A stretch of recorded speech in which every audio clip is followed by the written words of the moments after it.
All right. Hi, good morning, everybody. The small group of us from the instructional leadership team have been meeting and talking about grading. And so we know we've been doing mandatory learning for about a week, and many of you have collected assignments for those students who are going to be pursuing a letter grade in your class.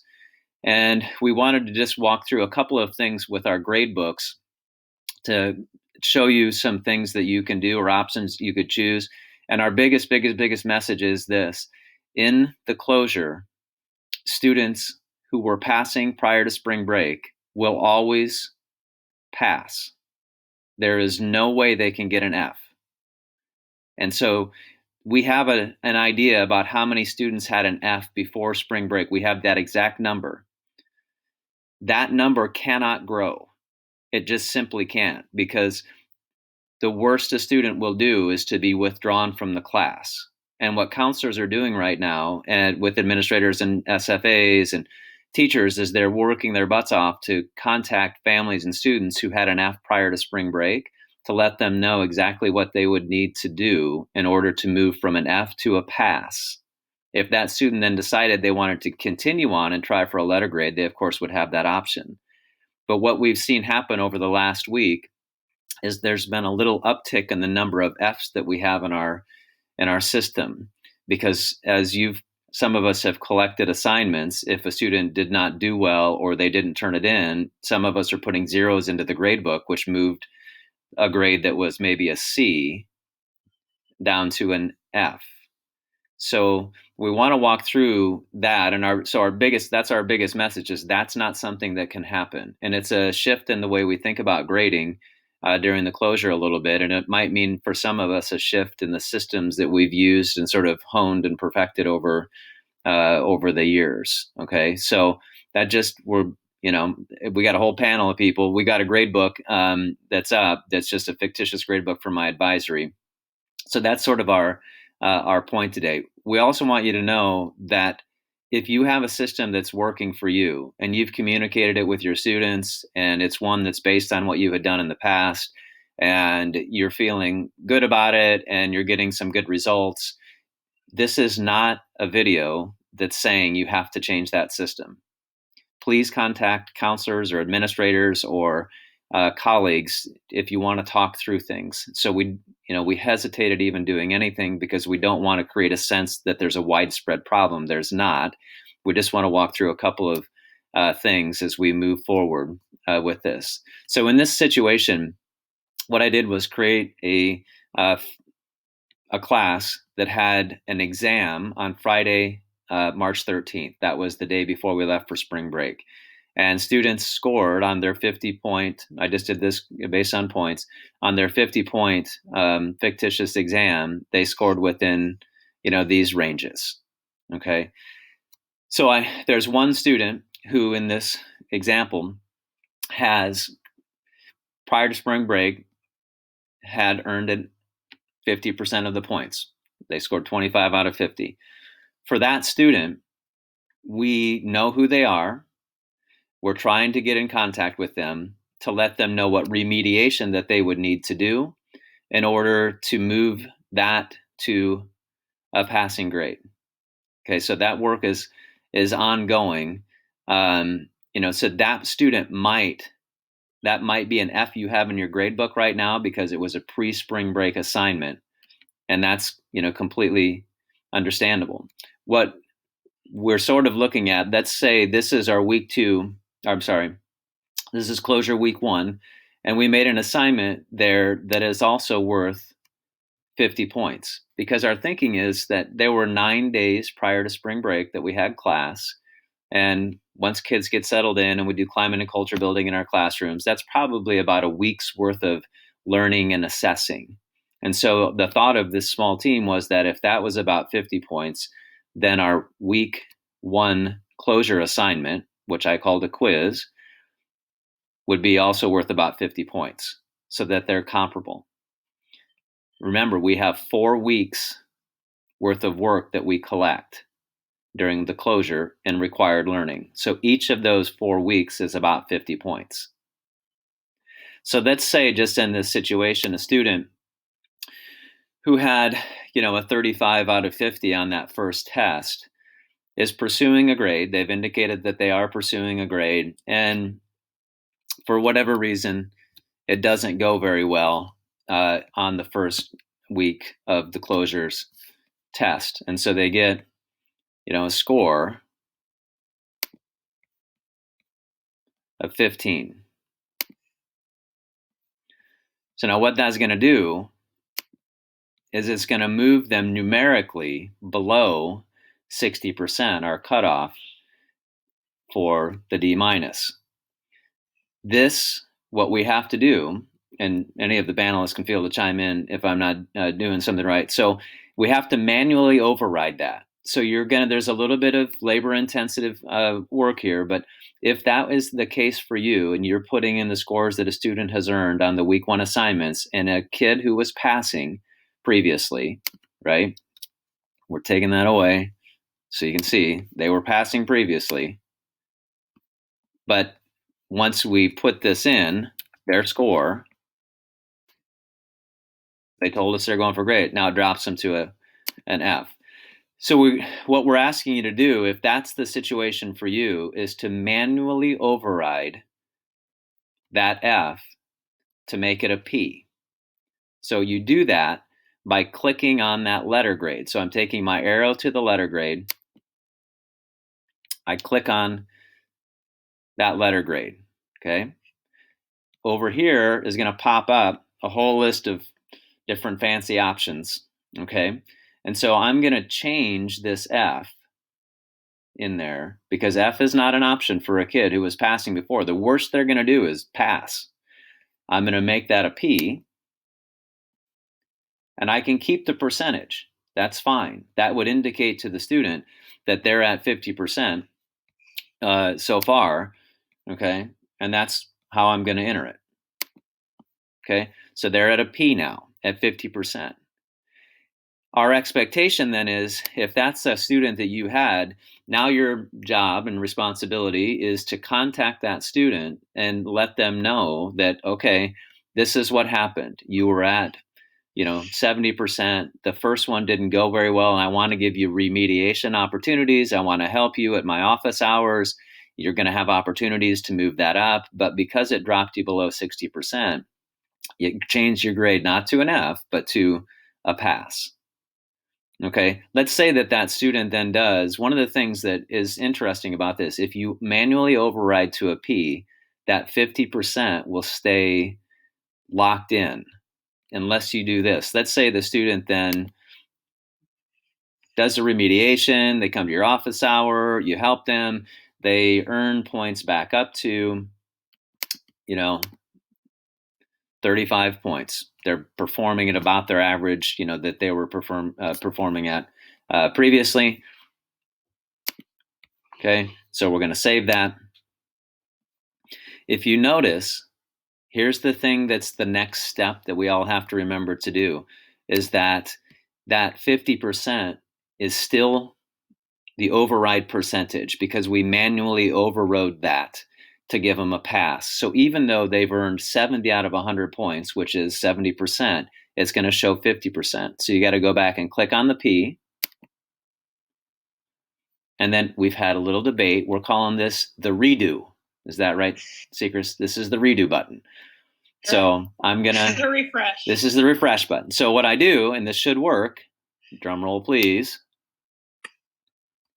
if I do that, no, I did not do that. Then I've got to go back. I've got to save it. Yeah. There we go. So you have to refresh and then save. Okay? Or save and then refresh. Or save and then refresh. Yep. Okay.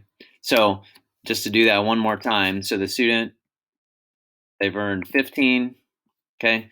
They've dropped to an F. We know that that's not going to be something that is possible. We click on the F. We're in manual override mode now. We give them a P. Save it. Okay. 50%. They remediate, retake the test, quiz, however you're doing that. and they now earn 35%. Okay. I save, but I have to take one more step. So I got to go to my P here, right? We got to refresh. It's going to show them there, and I'm saving it. Okay. So that's sort of the thing that, is maybe going to be the trick for us. The other thing that we, of course, talked through a lot, let's take this student who said they're going to go for a grade, but we haven't heard from them other than on the spreadsheet, and they're not turning anything in yet. Week 1 passed, they didn't turn in an assignment. So some of us have different systems that we use during the course of the school year. Some of us put in a 0 as a reminder because we know that can be a good motivator to families and to students. Others of us just leave it blank for a little while. Some of us put in some of these things over here like missing. Just know that if I didn't get it and the assignment, and the student said they were going for a letter grade, if I choose missing for that particular thing from my options and I save it, notice that it does not change their percentage at all. The student will see that this is missing, but it doesn't change where they were at. Okay, we'll have conversations as we move through these next couple of weeks as we learn more about student behavior. And I think we'll maybe try another one of these or to do some more or just have a staff meeting conversation. I think at some point we're all concerned that a student who has missed, and then right here all of a sudden says, oh gosh, I wanted to keep my A. Here's all of my work. We've got to come up probably if that we start to see that happening, then we're going to have conversations, maybe in week 2 about how to manage that a little bit more. Okay. But just sort of know that this is asynchronous learning across this whole time period. And so, there's a delicacy and a nuance to it that doesn't usually exist because we usually see students and we know how to track them down and there's friends tell them what assignments are and all of those things that happen. Okay. So if, you can always, of course, too, let's say you're just decided to, for these, you can put collected. If a student has turned it in, but it's not up to the standards you want, you can choose incomplete. You can even put point values in when it's incomplete. Sometimes some of us use that as a designation to say to students, hey, look, that's what you've gotten so far, but it's not done yet. We know you can do more on it, so you can improve that. There's a lot of different ways that you can provide provide some feedback that's targeted feedback to students by choosing and using some of the options that you see over underneath the numerical keypad. The thing that I guess we were all talked about and to bear in mind is it has to be something that you're familiar with doing, and ideally something your students are familiar with as well. Jen Seacrest has a really good system for what she's been doing and has been doing all year long, and she's staying with that system because it's known to her and it's known to her students and it's successful. The system that I use is a little different than that, and I'm sticking with that system for the most part because it's comfortable to me and my students know, and we've been successful with it. Jenny, Saylor, our teacher and my spouse, she has a different system, but it's known to her and her students, and it's successful. There's not going to be necessarily a standardized system. There might be some guiding core principles, of course, but that's just, we're not telling you have to do it the way that we're showing it right here. We also, I guess, our last little thing on this screencast, just as to circle all the way back, there's no universe in which the number of Fs can go up. That simply is not a thing. We have communicated to families that if a student was passing prior to spring break, the worst they can do is get a pass. So it literally is not a thing. And a student who was not passing has a chance to remediate anywhere in these 4 weeks to get to a pass. If it was this one exam, we would encourage you and urge you to think about a different mechanism. It might not be an exam, but something that can move a student from 50% up to 60%. Even consider if it was a one-day exam and 8 of those 9 days that kid was in class and they were participating and they were engaged and they just didn't do well on the exam. I hope that we would really go back and reconsider that and think, I got to think about what was going on then. Did they really earn an F? I mean, is that really where we're at in our thinking about that student's 9 days of schooling prior to spring break? Those are decisions that, of course, are yours to make, but we sort of want you to, be compassionate and be really reflective and thoughtful about, how that was working, before. So Fs cannot go up. Take a hard look at the ones that you have now and figure out what are some ways that you can work with counselors and administrators to communicate to a student. Here's 3 or 4 options. Doesn't have to be the exact same thing. Here's 3 or 4 options that you could choose that could get you up into a pass. And then remember, if you have students going for those letter grades and their performance drops them below 60%, you have to do a manual override so that they're not seeing an F. And it's going to confuse them, and it's going to create a lot of work for our system. Okay, and there's a real simple way to do it by just following the steps that we went over. Brady? Yes? If that student that was getting the C, if in this first week, Yep. you change the 35 back to 15, the second, yeah. So obviously we want our kids to remediate and show their understanding, but maybe something was going on that week and the kid just doesn't have an opportunity to go back and remediate. If that child continues with the work the next week, and let's say they do awesome week 2 and they get a 50 out of 50 week 2,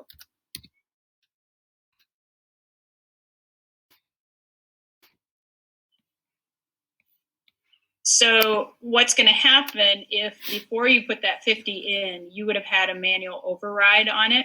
Oh, yeah, I can do that if you want. Yeah. So I'm going to manually override. Yeah, manual override that to a P.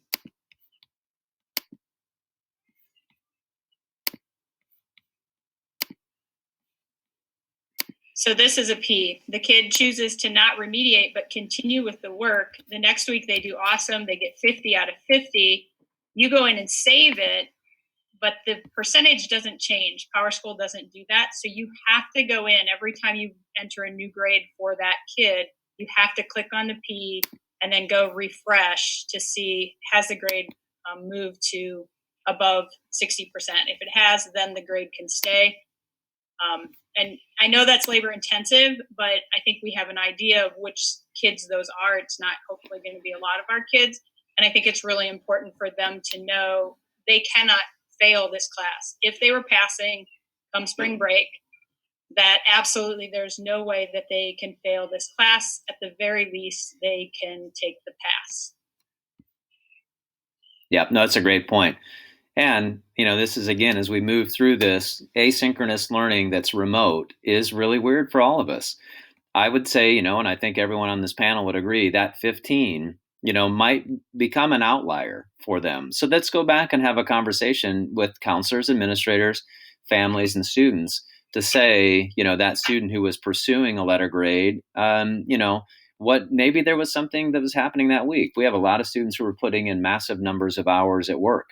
And maybe that was just a particularly bad work week and it was a quiz. That's what this assignment was versus a project. Well, let's figure out some ways that we can adapt and give students different ways to demonstrate mastery of the essential understandings that we were targeting during week 1 of the closure. Yeah,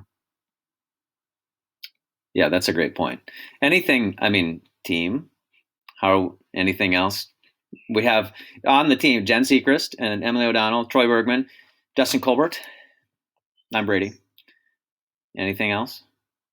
I would just, if you do change it to a P, and then that student doesn't engage in anything else, and we're gonna have to change those to passing later on anyway. So, if you change it to a P and you don't hear anything from the student, you don't have to go back and change it. So once you've changed it, if they don't do anything else, then that P will just stand and everything will be okay. Yeah. Yeah, we're getting feedback. I think, just, full disclosure, half of the students who told me they were going for a letter grade turned in something on the due date yesterday for week 1. I don't know why half of them didn't. I've gotten some feedback from a couple that they were unclear about where to find it, and they have a high level of anxiety, and they're not sure if they want to continue. So I'm working through that with those students. But there is an element of mystery to all of this. So I just want you to know that that's happening. If that's happening to you, it's not just to you. I mean, we're all in this, together, and sometimes students didn't necessarily want to continue, and families wanted them to, or vice versa. We're wading into some uncharted waters here, and we have to just all be really clear about and communicating with each other and collaborating just like we have been doing. So please, please, please reach out to any of us on this panel, reach out to the administrators and the counselors and the SFAs. It works best if we communicate with families in coordination with one another after we've had some conversations. And, that's been something the district has really stressed. And I know everyone on the panel here would stress that as well. The administrators and counselors may know bits and pieces about a student's life right now that we just don't know as teachers, and it might be really important. So reach out, before you, send off an email that says, "Hey, what's going on? You said you were going for a grade and you haven't turned anything in." Okay. That might be what we would do normally, especially if a kid that I've had all year, I might do that just because I have that relationship with him. But I've got to rethink that probably during the closure. So I think that's our demo. Yep. Do we? Yep. Sounds good. Does it sound okay? Good. Yep. All of these students, if I don't get this clipped off, this is my advisory. None of this is, real. I just want full disclosure in terms of like FERPA and things like that. None of these are actual grades. They will be removed immediately after this demo. So, and I'm going to clip off their names through an editing device. So, okay. Thanks, everybody.